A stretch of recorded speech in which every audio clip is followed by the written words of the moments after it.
There's a couple of really funny editorials, essays in that book about time and the idea that the woke have this crazy idea that, people who lived 500 years ago really should have known better. Yeah. They have this magic moral time machine where they imagine what they would be doing in 1758, and it's always better than... And all right, let's talk about Bill Maher. Yes, that Bill Maher, the guy who's been on TV for over 3 decades, roasting politicians, calling out hypocrisy, and somehow managing to upset both sides of the political spectrum along the way.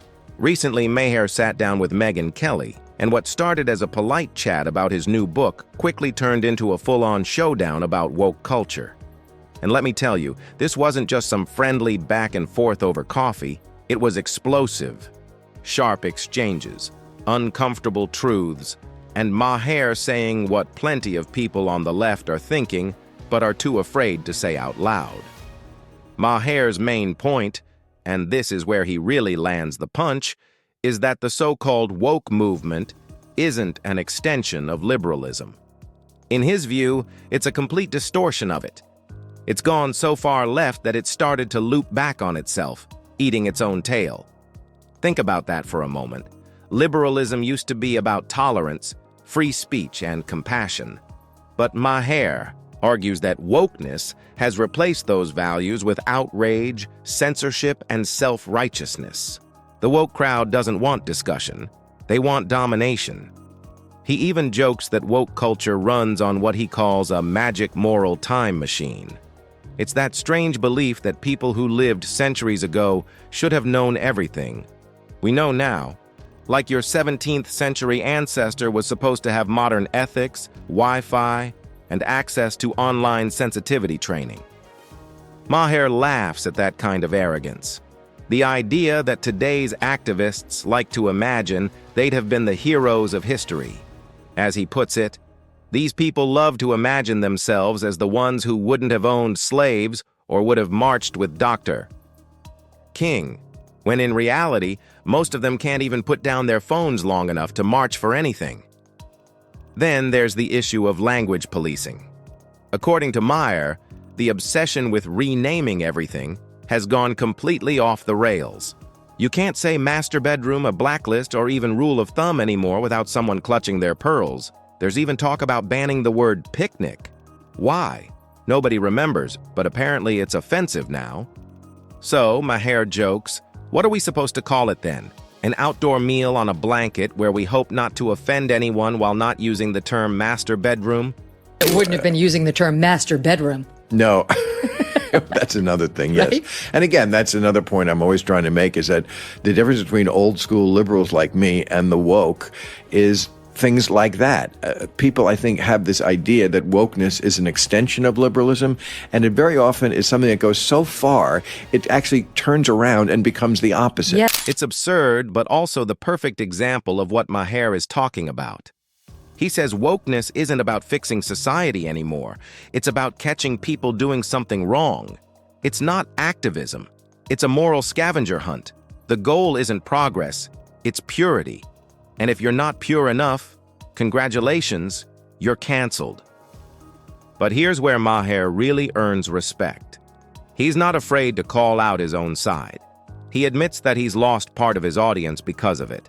The hyper-woke crowd who can't take a joke or handle any kind of criticism. But he doesn't care. In fact, he says he doesn't even miss them. And that's what makes Maher stand out.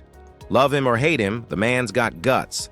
After 31 years in the business, he's still standing tall, even with the weekly Twitter mobs coming after him.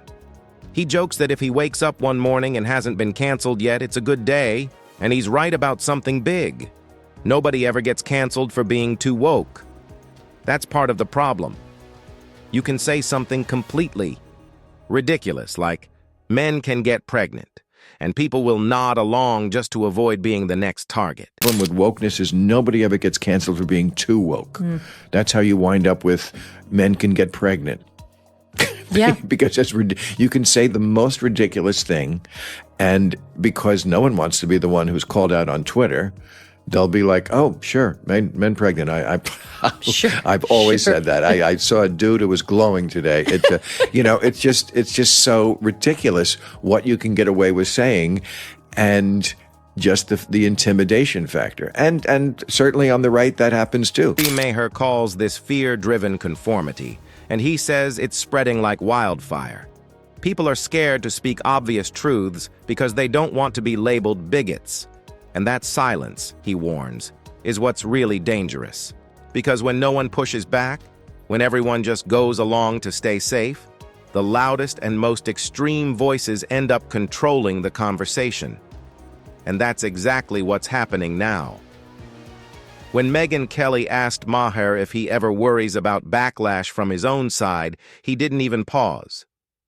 Of course he does. But he followed that up with something powerful. After 3 decades, if the mob finally comes for him, so be it. He said, "I had a good run." That kind of confidence comes from knowing who you are, not from what Twitter says about you. And that's rare these days. You don't seem like someone who's ever felt that. Have you managed to escape Felt ever what? afraid of blowback from your own side? Well, I mean, come on, I've been on 31 years. It comes with the territory every week. When people say to me on Saturday, "How'd the show go last night?" I'd say, if I'm not canceled today, it went great. I mean, they're always looking to take you down, and the knives are always out. But, I feel like at this point, after 31 years, if they wind up getting me, okay, I had a pretty good run. That's right. And also, I think there's just a lot of people who have my back, and they appreciate what I do, and they appreciate me having that bond with my audience, that I don't pull a punch, and I never will. And it's made me, lose some audience. That's true. I say it in the introduction to the book. I say, I have lost some people, and I don't miss them. Those are the more... Here's where things get even more interesting, and a little uncomfortable. Maher isn't suddenly siding with conservatives. What he's doing is defending common sense. He's calling out what he sees as hypocrisy on the left, especially when it comes to issues like gender and parental rights. He's not saying people shouldn't live how they want. What he's saying is that it's insane for schools to encourage kids to question their gender identity while keeping their parents in the dark.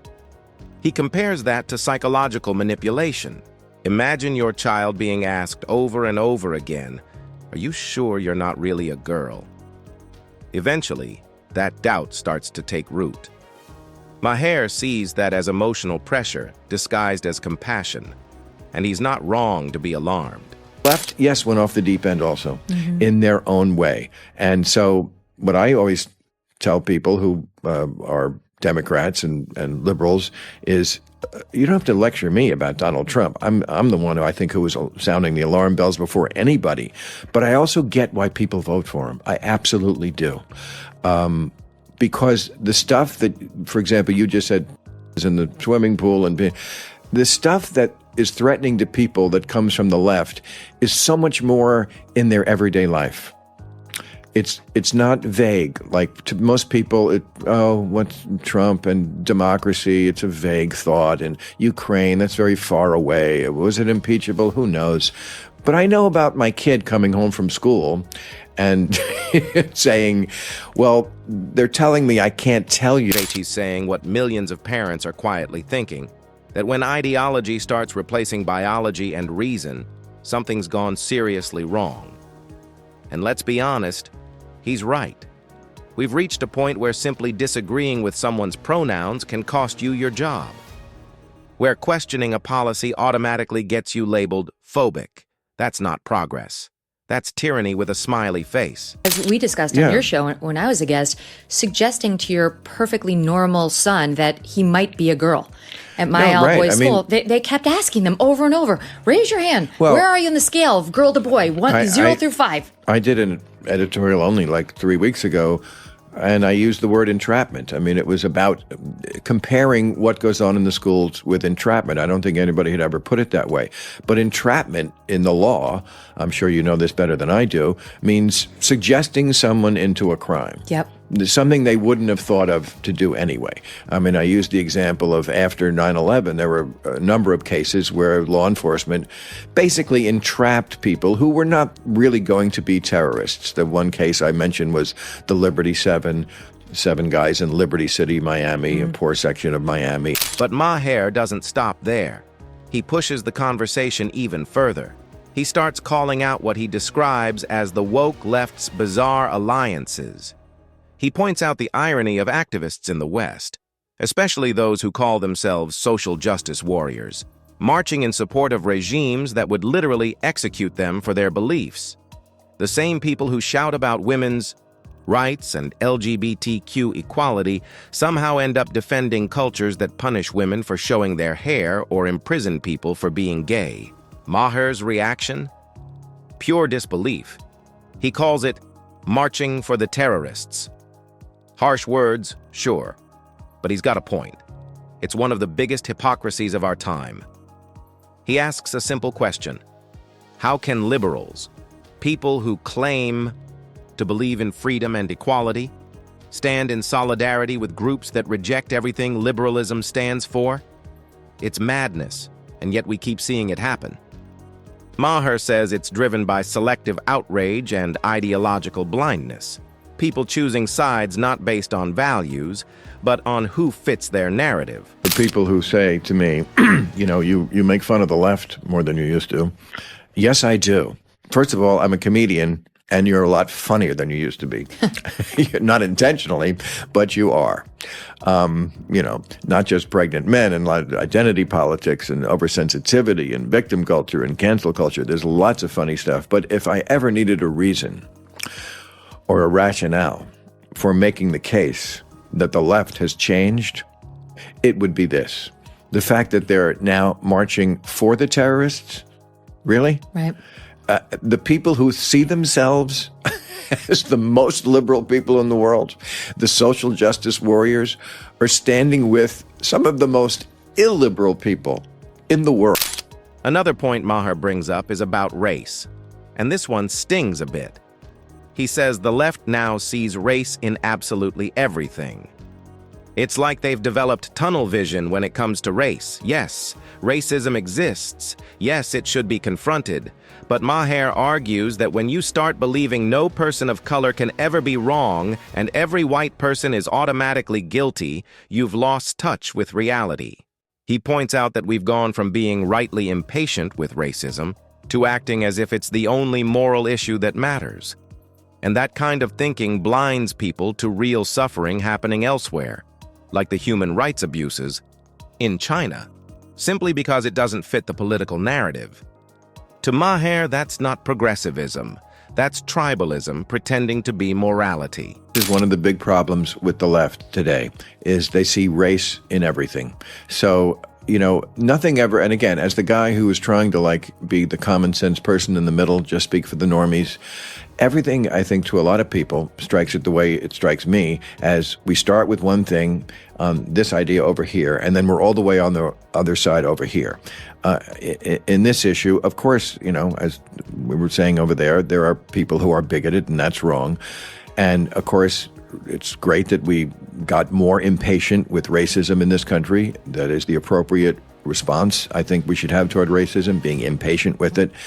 And then it goes all the way to, and no one who is a person of color can ever do anything wrong. That's how you get, we don't talk about China. And here's the real irony. The same people who accuse others of living in the past refuse to acknowledge any progress we've made in the present. Maher calls this progress phobia, a term borrowed from psychologist Steven Pinker. It's the idea that some people are so addicted to outrage that they can't admit things have actually gotten better. For them, acknowledging progress feels like losing moral authority. But Maher pushes back, saying, "Come on, we're not living in 1860. Slavery is gone. Women can vote. Gay marriage is legal. Society has made enormous strides forward. Of course, he admits there's still work to do. There always will be, but pretending that nothing's improved isn't noble.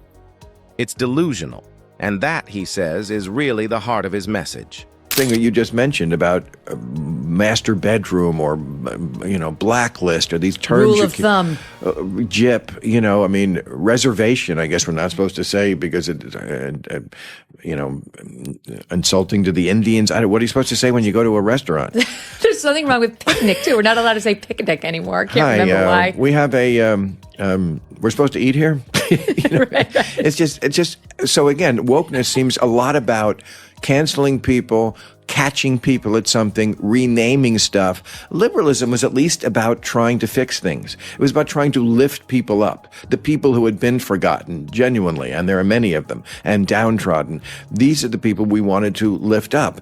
That's different than just pointing fingers and saying, I'm more pure than you are. True liberalism, according to Maher, isn't about pretending everything is broken. It's about recognizing what we've achieved, learning from the past, and continuing to move forward, not rewriting history or canceling people who don't meet some purity test.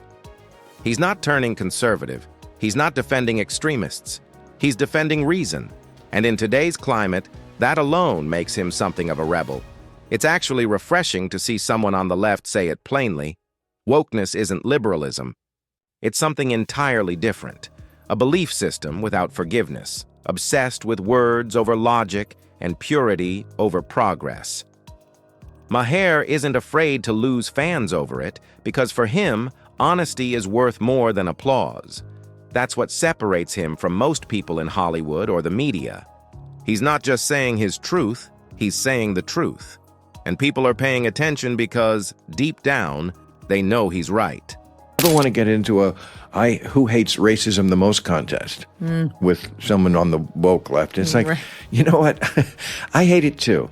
Okay? Shouldn't that be enough? Except I also hate anti-white racism, unlike them. That's the problem. And things have changed. They also there's a essay in there about progressivophobia, which was Steven Pinker's great term that he coined, that it is a real problem on the left. They do not want to acknowledge progress, which is crazy because it is the product they're selling. Yeah. Because somehow in their mind, if you acknowledge progress, then you're not as pure as the other person who says, no, things are still horrible. Mm-hmm. Well, lots of things are still horrible, and things just objectively are way better. Can we just live in the year we're living? So, where does that leave us?